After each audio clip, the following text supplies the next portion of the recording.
So let's talk a little bit more about the capital stack on some of these deals, right? When you're closing 120 deals or 120 apartments or houses in 90 days, that takes some serious capital or some serious creativity. So if you could Yeah. tell me a little bit more about how did you get creative or how did you source the capital to buy that kind of deal flow? Even when you have great deals, you weren't trying to wholesale them back. It sounds like you were trying to close every single one. So Yeah. could you share with us how you figured that out? A lot of it was private money.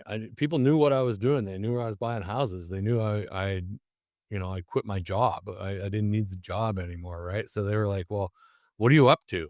And so what I was doing, I said, "Well, I used private money to buy properties and the cash flow, and I renovate them, refinance them, and pull the money out and give people their money back." And I mean, most people didn't want their money back. I mean, think back then, I was paying on average 15 to 20% per annum on their money, and people were ecstatic. They were happy to go, "No, no, no, I don't want the money back. Please go find something else to do with it."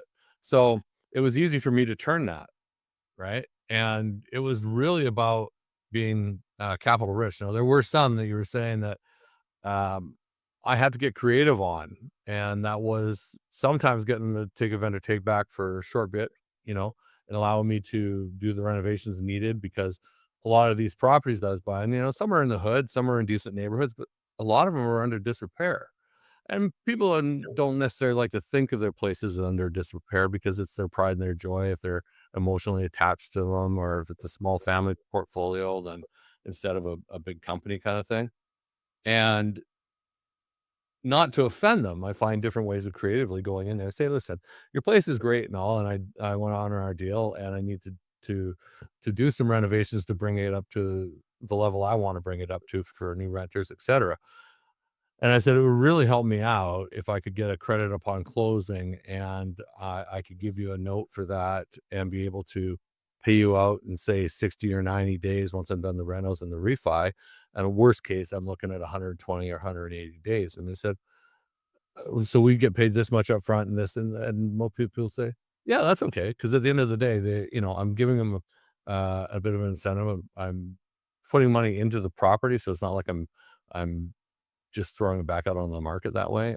And they really did appreciate my approach, and they knew basically they got their profits out of it. At that point, there was just a little bit left that they had to wait for.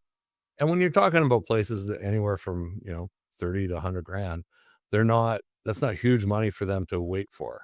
And a lot of the times I would even get those at 0% interest, is that I just pay them back on a cashback payment like a VTB would be. So that was easy when people were open to it. And I said I could close with cash. Sometimes it'd be, well, they'd hum and haw. Maybe I'd throw them an extra 1,000 or 2 on the purchase price or on the back end so that they can get a little bonus for doing it. I mean, really, if I'm gonna throw you 1,000 to $2,000 on a $10,000 VTB, you're making an extra 10, 20%, and you're not even waiting 60 to 120 days. So that's pretty good return on your money. And, that just helped being creative, I guess. Sometimes I bring in a private partner on it, but, most of those were just simply my corporation, so